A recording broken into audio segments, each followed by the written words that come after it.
कहानी की शुरुआत होती है आज से सैकड़ों साल पहले, राजस्थान की अरावली की पहाड़ियों के बीच बसे भानगढ़ के किले से।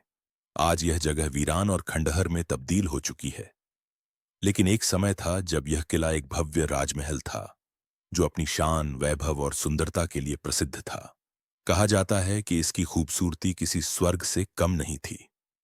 पर आज यही किला अपने भीतर ऐसा रहस्य समेटे है, जिसने इसे न सिर्फ भारत बल्कि पूरे एशिया का सबसे डरावना स्थान बना दिया है।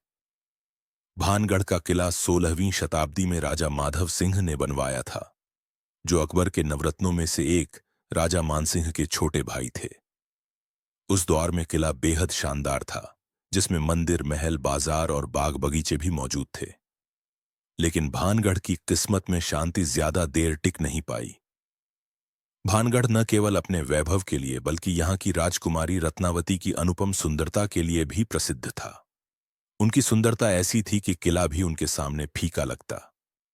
राजकुमारी रत्नावती के सौंदर्य की चर्चा दूर दूर तक थी। आसपास के कई राजकुमारों से लेकर साधु संत तक उनके रूप के दीवाने हो चुके थे।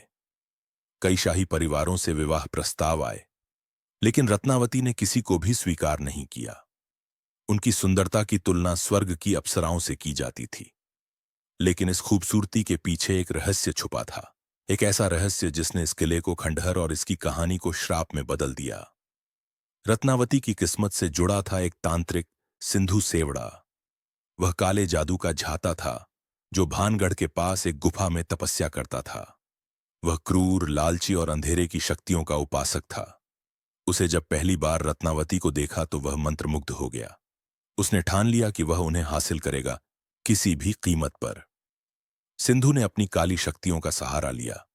उसने एक जादुई इत्र तैयार किया, जिसे अगर कोई लगाता तो वो उसके वश में हो जाता। उसने योजना बनाई कि वह इस इत्र को किसी तरह रत्नावती तक पहुंचाएगा।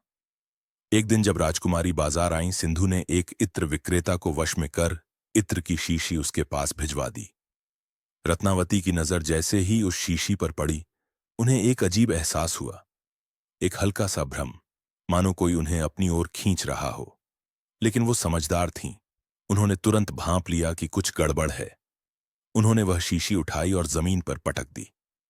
जैसे ही शीशी पत्थर पर गिरी, वह पत्थर हवा में उठा और सीधा सिंधु की ओर चल पड़ा। वह तेजी से उड़ता हुआ गया और सीधे उसके सिर पर लगा।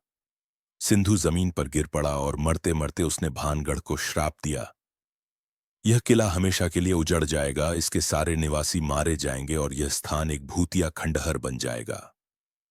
सिंधु का श्राप धीरे धीरे सच हुआ। कुछ ही समय में एक पड़ोसी राजा ने भानगढ़ पर हमला कर दिया। भारी युद्ध हुआ। किले के सारे लोग मारे गए और किला खंडहर में बदल गया। कहा जाता है कि उस युद्ध में रत्नावती भी मारी गईं, लेकिन उनकी आत्मा आज भी इस किले में भटकती है। आज भी यह किला अपनी रहस्यमय कहानियों और डरावने अनुभवों के लिए जाना जाता है।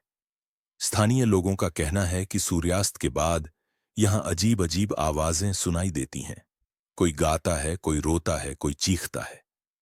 कई लोगों ने यहां परछाइयां देखी हैं और अजीब हरकतें महसूस की हैं। भारतीय पुरातत्व सर्वेक्षण विभाग ने भी इस किले में रात को प्रवेश पर रोक लगा दी है। एक चेतावनी बोर्ड किले के बाहर साफ साफ कहता है, सूर्यास्त के बाद और सूर्योदय से पहले प्रवेश वर्जित है।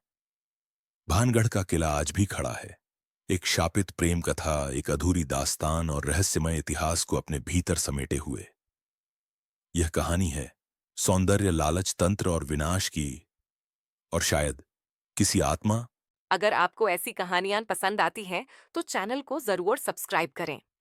आपका एक क्लिक हमें नए कंटेंट बनाने के लिए मोटिवेट करता है।